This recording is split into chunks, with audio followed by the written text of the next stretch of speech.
Parts of স্পিচের হ্যাঁ sir. বাকি আছে কি কি? বাকি আছে প্রিপজিশন, কনজাংশন এবং ইন্টারজেকশন। বাকি সবগুলো হয়েছিল তো? হ্যাঁ স্যার। আচ্ছা, তো যে সমস্ত জিনিসগুলো আমি বুঝিয়েছি সেগুলো বুঝতে পেরেছো ঠিকঠাক? হ্যাঁ স্যার। আচ্ছা, তাহলে আজকে আমরা বাকিগুলো বুঝবো, যে কি জিনিস, কিভাবে সেন্টেন্সে কাজ করে, সেই বিষয়গুলো আমরা কিন্তু আজকে শিখবো। তো দেখো, প্রথমত আমরা প্রিপজিশন বুঝবো। প্রিপজিশন, তাই না? এই প্রিপজিশন কথার অর্থ কি? দেখো, প্রি মানে হচ্ছে আগে, আর পজিশন মানে হচ্ছে স্থান বা জায়গা। তাহলে কোনো জায়গা যেটা কি আগে থাকছে, তাই তো? তাহলে এই ব্যাপারটা যদি আমরা একটু ভালোভাবে বোঝার চেষ্টা করি, তাহলে দেখতে পাবো যে পজিশন মানে তো জায়গা, প্রি মানে আগে, কার আগে। তাহলে কোনো নাউন, আমরা পড়েছি নাউন অথবা কি প্রোনাউন, এই নাউন অথবা প্রোনাউনের আগে বসবে প্রিপজিশন। তাহলে প্রিপজিশনের আমরা প্লেস সম্পর্কে জানতে পারলাম। এইটুকু মাথায় রাখতে হবে যে নাউন বা প্রোনাউনের আগে প্রিপজিশন বসবে। তাহলে এই প্রিপজিশনের কাজ কি এইটুকু বোঝো, যে প্রিপজিশন যদি না থাকে সেন্টেন্সে, তাহলে সেই সেন্টেন্সটা মিনিংলেস হয়ে যায়, অর্থাৎ অর্থপূর্ণ হয় না। ওই জন্য প্রিপজিশনটা কি বলতে পারি যে দুটো জিনিস, যে কোনো দুটো নাউন বা প্রোনাউনের মধ্যে কি করবে, একটা রিলেশন অর্থাৎ সম্পর্কের কথা বলবে, ঠিক আছে? যে কোনো দুটো নাউন বা প্রোনাউনের রিলেশন অর্থাৎ সম্পর্কের কথা বলবে। কিভাবে, একটু আমরা যদি একটা এক্সাম্পল স্বরূপ দেখি তাহলে দেখতে পাবা। আমি যদি বলি the pen is on the table, এই বাক্যটার মানে হচ্ছে কলমটি কোথায় আছে, টেবিলের উপরে, ঠিক আছে? তাহলে কলমটি আছে টেবিলের উপরে। আচ্ছা, এইখানে প্রিপজিশন হচ্ছে ওয়ান, ওএন অন, এই শব্দটা হচ্ছে প্রিপজিশন। তাহলে দেখো, প্রিপজিশন যদি বাক্যে ইউজ না করি মিনিংলেস কিভাবে হয়ে যায় সেন্টেন্সটা, সেটা আগে বোঝো। দ্য পেন ইজ, কলমটি হয়, দ্য টেবল, যদি আমি অনটা না দিই তাহলে কলমটি হয় টেবল, তাই না? তাহলে এইটা কখনো বাক্যটা সম্পূর্ণ অর্থ প্রকাশ পাচ্ছে না। কলমটি হয় টেবিল, এটা কখনো হয় হয় না। কিন্তু এই অন, শুধুমাত্র এই প্রিপজিশনটা দেওয়ার ফলে এই কলমের সাথে এই টেবিলের, এটাও দেখো নাউন, এইটাও দেখো নাউন, এই দুটো নাউনের অথবা প্রোনাউনের কি করবে, সম্পর্ক। তাহলে সম্পর্ক রিলেশন কিভাবে বলছে, কলমটি কার উপরে আছে, টেবিলের উপরে। উপরে কথাটার ধরুন আমরা বুঝতে পারছি যে ওই নাউনটির স্থান কোথায়, এই নাউন আর এই নাউনের সম্পর্কটা কি, সম্পর্কটা হচ্ছে এই নাউনটির উপরে এই নাউনটি আছে, তাই তো? মানে টেবিলের উপরে কি আছে, কলমটি আছে। তাহলে এই অনের জন্য আমি বুঝতে পারছি যে কলমটি টেবিলের উপরে আছে। তাহলে এই অন, এটা একটা প্রিপজিশন। তাহলে প্রিপজিশনের জন্য আমরা স্থানটুকু বুঝতে পারছি, পজিশনটুকু বুঝতে পারছি। আচ্ছা, the pen is under the table যদি করি, তাহলে তখন কিন্তু অর্থটা হবে কি, যে টেবিলের নিচে আছে। তাহলে নিচে, উপরে, পাশে, সামনে, এই সমস্ত জিনিসগুলো কি আমাদেরকে কি বলছে, আমাদেরকে বলছে পজিশন সম্পর্কে অর্থাৎ স্থান সম্পর্কে। তাহলে বোঝা গেল।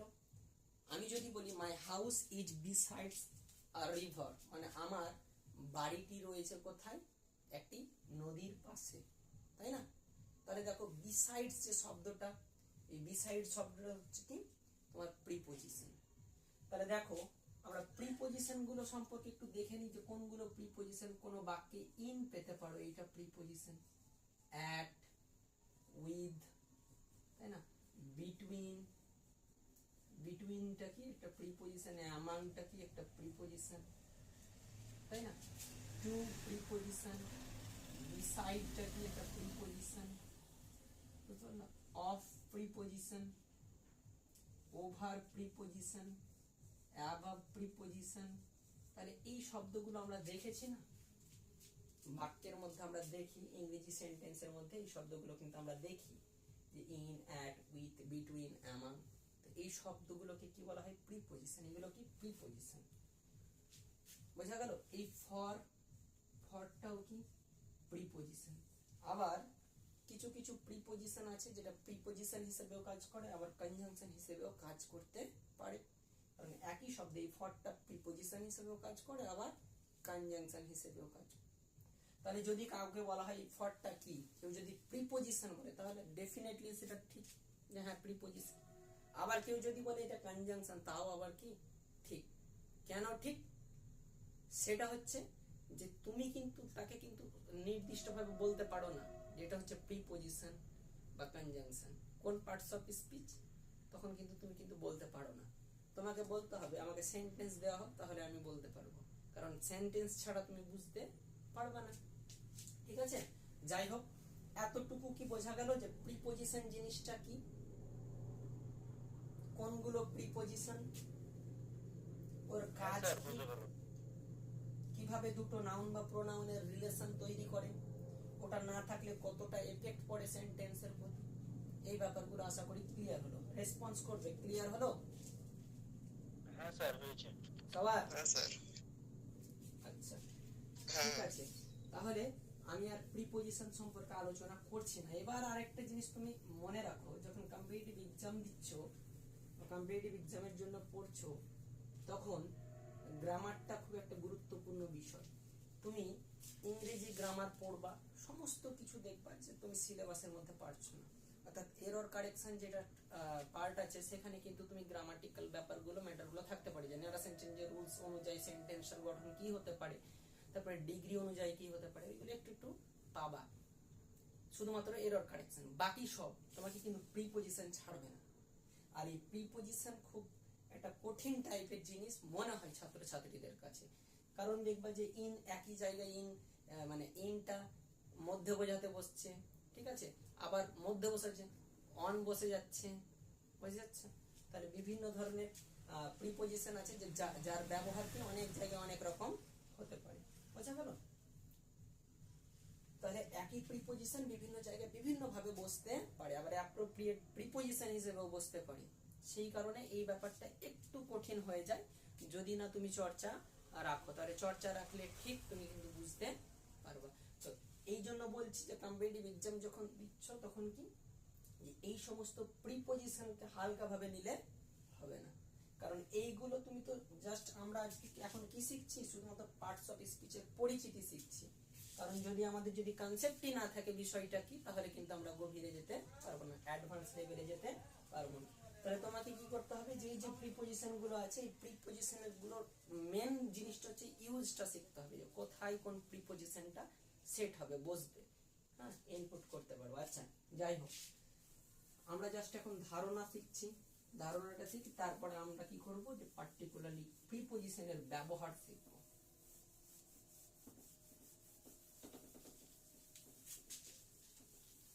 আচ্ছা, এবার নেক্সট সেটা হচ্ছে কনজাংশন। কি বললাম? কনজাংশন।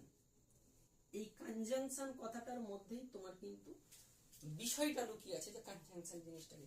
আচ্ছা, এই জাংশন ওয়ার্ডটা তুমি প্রথমে ধরো। জাংশন মানে কি? সংযোগ একটা। তুমি দেখবা ফরাক্কা জাংশন, আজিমগঞ্জ জাংশন, মানে রেল স্টেশনের নাম কি হয়? জাংশন হয় না? হয়তো? হ্যাঁ স্যার। হ্যাঁ।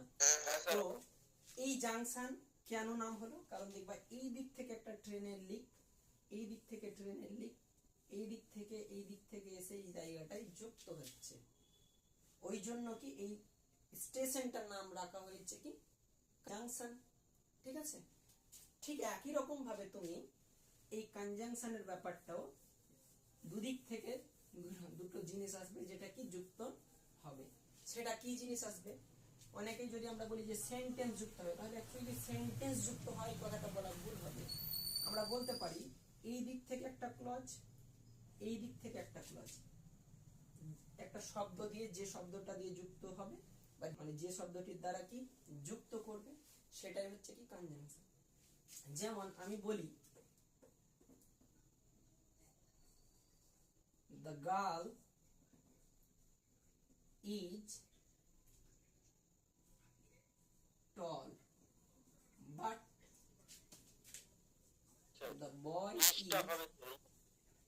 দেখা যাচ্ছে? হ্যাঁ sir. Girl is tall but the boy is short. মানে কি? বাট স্যার হবে। হ্যাঁ, মেয়েটি হয় লম্বা কিন্তু ছেলেটি হয় কি বেটে। বাট এটার মানে তাহলে এখানে বলতে বাট পারবা হবে। কনজাংশন কোনটা? But but but. Very good. এই বাটটা হচ্ছে একটা কনজাংশন। কারণ দেখো এইটা একটা ক্লজ, এইটা একটা ক্লজ, এই দুটো ক্লজকে এইটা যুক্ত করেছে। ঠিক রেল লাইনের মতো না, এই দিক থেকে একটা লাইন, এই দিক থেকে একটা ট্রেনের লাইন, সেটা কি করছে? মূল শব্দটা কি করছে? যুক্ত করছে। যে শব্দটা যুক্ত করছে, যে স্টেশনটা যুক্ত করছে, সেটাই হচ্ছে কনজাংশন, তাই না? তাহলে দেখো এই জাংশন নাম থেকে তুমি কিন্তু কনজাংশনটা মনে রেখে দিতে পারো যে এই শব্দটার মানে আমরা কি বুঝি। ঠিক আছে? তো দেখো কনজাংশনের ভাগ আছে, যে সমস্ত ভাগগুলো আমরা পড়বো। তো প্রথমে বোঝো যে বাটটা কিভাবে কনজাংশনের কাজ করবে। কারণ এইটা হচ্ছে একটা ক্লজ, দা গার্ল হচ্ছে সাবজেক্ট, আর ইজ এটা হচ্ছে ভার্ব, আর টলটা অ্যাডজেক্টিভ। যাই হোক, তো ভার্ব সাবজেক্ট প্লাস ভার্ব থাকতে গেলে ওটা ক্লজ হতে পারে। আবার সাবজেক্ট ভার্ব অবজেক্ট মিলিয়ে ক্লজ হয়। অনেক সময় অবজেক্ট থাকে না, সাবজেক্ট ভার্ব, তাহলে আমরা সাবজেক্ট প্লাস ভার্ব এটা ক্লজ ধরতে পারি। সাবজেক্ট প্লাস ভার্ব এটা একটা ক্লজ ধরতে পারি। তাহলে দুটো ক্লজকে যুক্ত করছে। কেউ যদি বলে দুটো সেন্টেন্সকে যুক্ত করছে, তো বলা ভুল হবে। কারণ এইখানে দুটো প্রিন্সিপাল ক্লজ আছে, এইটা এটা প্রিন্সিপাল ক্লজ সর্বদা সেন্টেন্স হতে পারে। হ্যাঁ, প্রিন্সিপাল ক্লজ যেটা থাকবে সেন্টেন্স হতে পারে। সেন্টেন্স মানে কি? যে একাই মানে তৈরি করতে পারবে, একাই সেন্টেন্স গঠন করতে পারবে, সেটা হচ্ছে সেন্টেন্স, যে ক্লজটি। তাহলে প্রিন্সিপাল ক্লজ সব সময় কি করতে পারে? সব সময় একাই সেন্টেন্স তৈরি করতে পারে। কিন্তু সাবঅর্ডিনেট ক্লজ যেটা আছে সেটা কিন্তু সব সময় একাই কি করতে পারে? সব সময় না, কোনো সময়ে কি করতে পারে না? সেন্টেন্স তৈরি করতে পারে না।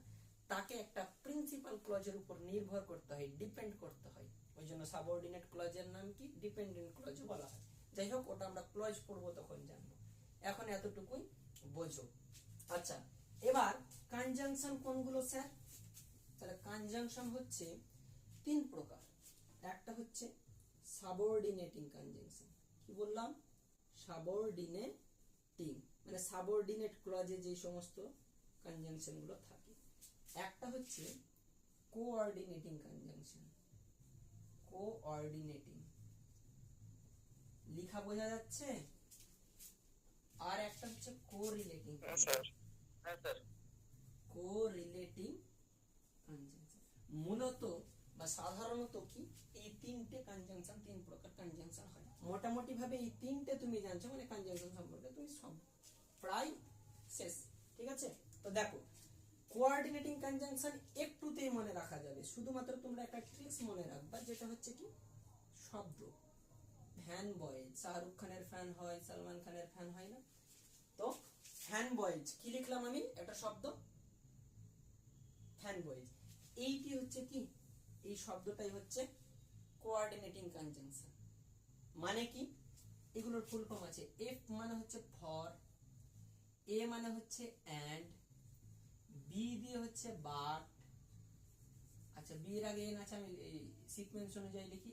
এন মানে হচ্ছে নর, বি মানে হচ্ছে বাট, ও মানে হচ্ছে ওয়ার, ওয়াই মানে ইয়েট, আর এস মানে শো। টোটাল কটা দেখো? 7টা। তাহলে এই 7টা কনজাংশন হচ্ছে কি কোঅর্ডিনেটিং কনজাংশন। আমরা ফ্যান বয়েজ শব্দটা দিয়ে কনজাংশন মুখস্থ রাখতে পারি না? পারি না? কোঅর্ডিনেটিং কনজাংশন কি না? তো এইটা হচ্ছে কি ফ্যান বয়েজটা হচ্ছে কোঅর্ডিনেটিং কনজাংশন। তাহলে ফ্যান বয়েজটা তোমরা লিখবা, নোট করবা, কিন্তু এইটা একটু জাস্ট দেখতে গেলে 5 মিনিট দেখতে গেলে তোমার মাথায় চলে আসবে এফ ফর, ফর হলো, A for and, N for nor, B for but, O for or, yet for Y for yet. এই সমস্ত জিনিসগুলো 7টা তোমার হয়ে গেল। তাহলে কোঅর্ডিনেটিং কনজাংশন শেষ। বোঝা গেল? আরেকটা জিনিস ক্লজ করবা তখন খুব ভালো, বা কম্পাউন্ড সেন্টেন্স যখন করবা, কম্পাউন্ড সেন্টেন্সে কি থাকে? কোঅর্ডিনেটিং কনজাংশন থাকে। যেমন এই সেন্টেন্সটা যদি ধরি আমরা, এটা কিন্তু একটাই সেন্টেন্স সম্পূর্ণটা, কিন্তু দুটো ক্লজ নিয়ে গঠিত হয়েছে। আমরা কিন্তু বলতে পারি না এখানে একটা সেন্টেন্স ওইখানে একটা সেন্টেন্স। দুটো সেন্টেন্স নয়, একটাই সেন্টেন্স, তাই তো? কিন্তু এইটা দুটো ক্লজ বলতে পারি, দুটো ক্লজকে যুক্ত করেছে কি কনজাংশন। ঠিক আছে? তাহলে এই সেন্টেন্সটা যদি আমরা ধরি কোন সেন্টেন্সে আছে, তাহলে এই সেন্টেন্সটা আছে কম্পাউন্ড সেন্টেন্স। তাই না? কারণ কি এখানে দেখো বাট ইউজ হয়েছে, বাটটা কি কোঅর্ডিনেটিং কনজাংশন না? কোঅর্ডিনেটিং কনজাংশন দিয়ে যদি কোনো দুটো ক্লজ যুক্ত হয় তাহলে সেটা কম্পাউন্ড সেন্টেন্স হয়, বোঝা গেল? আচ্ছা, সাবঅর্ডিনেটিং কনজাংশন দিয়ে যদি যুক্ত হয় তাহলে সেটা কমপ্লেক্স সেন্টেন্স হয়। আর সিম্পল সেন্টেন্স কি? সিম্পল সেন্টেন্স মানে কোনো তুমি কনজাংশন পাবে না, ও শুধুমাত্র একটা কি একটাই ক্লজ, ঠিক আছে? তাহলে দেখো এবার আমরা সাবঅর্ডিনেটিং কনজাংশন কোনগুলো একটু দেখি। যেমন অ্যাজ, বিকজ, তারপরে দো, অলদো, দ্যাট, while, হ্যাঁ বলো, বিফোর, কিছু বলছো? না স্যার না। আচ্ছা, তাহলে অ্যাজ, বিকজ, অলদো, তারপরে দো, দ্যাট, তারপরে হচ্ছে তোমার while, বিফোর, এই সমস্ত যে লিঙ্কার গুলো দেখছো, ওয়ার্ড গুলো, এইগুলো হচ্ছে কি কনজাংশন। কোন কনজাংশন? সাবঅর্ডিনেটিং কনজাংশন, বোঝা গেল? প্রোভাইডেড, প্রোভাইডেডটাও কি একটা সাবঅর্ডিনেটিং কনজাংশন। তো যাই হোক, মূলত দেখো এইগুলো হচ্ছে সাবঅর্ডিনেটিং কনজাংশন, এটি হচ্ছে কি কোঅর্ডিনেটিং। কোরিলেটিং কনজাংশন কি আমরা শুনেছি, নট অনলি বাট অলসো, বা নট অনলি দিয়ে ডট ডট ডট, এই দিকে একটা নট অনলি আছে, এই পার্টটাই কি বাট অলসো, এইরকম থাকবে, একসাথে নয় কিন্তু, হ্যাঁ দেখবা। Not only but also, either or neither nor, either or, either or, আবার কি নিদার নর, এইদিকে নর। তাহলে এইগুলো হচ্ছে কোরিলেটিং। কোরিলেটিং মানে দেখো রিলেটিং কথাটার শব্দের মাধ্যমে তুমি কিন্তু বুঝতে পারছো যে দুটো জিনিসকে রিলেট করবে, মানে এই পাশে থাকবে, যেমন আমি বলি নট অনলি মাই ফ্রেন্ড, শুধুমাত্র আমার ভাই নয়, বাট অলসো মাই ব্রাদার, দিতে পারি not only my friend but also my brother went to Kolkata, ব্যাস সম্পূর্ণ সেন্টেন্সটা। তাহলে দেখে নাও এখানে এইভাবে ইউজ হয়, not only but also, either or, neither নর। এক পাশে দেখো নট অনলি আছে আর এক পাশে কি আছে, বাট অলসো। প্লিজ এই ব্যালেন্সটা ক্রিয়েট করতে পারো। তাহলে ওয়েদার অর, এগুলো কি কোরিলেটিং কনজাংশন। আচ্ছা, তাহলে দেখো একটা কনজাংশন সম্পর্কে আমরা কি শিখলাম, যে কনজাংশন কি জিনিস, বাক্যে কিভাবে ব্যবহৃত হয়, কনজাংশন কত ধরনের হয়, কোনগুলো কোন কনজাংশন, এবং কিছু ট্রিক্স।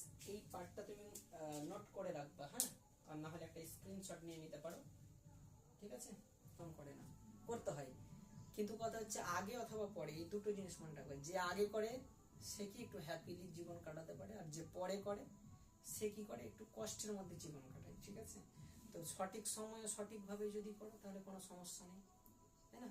কারণ তুমি দেখবা যে এখন সমস্ত কিছু, আগেকার যুগে কি ছিল, তুমি যদি মহাভারতে চলে যাও বা প্রত্যেকটা যুগে যুগে চলে যাও, তাহলে ভালো বউ পাওয়ার জন্য কি করতে হতো, যে কখনো মাছের চোখে কি তীর নিক্ষেপ করতে হতো, কখনো কখনো আবার ধনুষ ফাটাতে হতো। কিন্তু এখন কি করতে হচ্ছে, সরকারি চাকরি, ঠিক তো? ব্যাপারটা ওই রকমই। তাহলে দেখো এইটা কিসের জন্য, শুধুমাত্র ওটার জন্য। মনে রাখবা যে ওটাই মোটিভেশন ভাবো, যদি ওটাই তোমার এম হয়, আমার দ্রৌপদীকে পাওয়ার জন্য স্বয়ংবর সভার আয়োজন করা হচ্ছে, যে কার কি দক্ষতা দেখাবে, এখন তোমরা দক্ষতা দেখাও, ঠিক আছে? তোমরা ঠিকঠাক ভাবে পড়াশোনা করো, হ্যাঁ, যে করতে চাইবে তাকে নিয়ে যাওয়ার সমস্যা নেই। আরেকটা জিনিস মনে রাখবা, যে ওল্ড গ্রুপের, পুরনো গ্রুপের, ঠিক আছে, কোন স্টুডেন্টকে ইনভাইট করবা না, এক নম্বর কথা।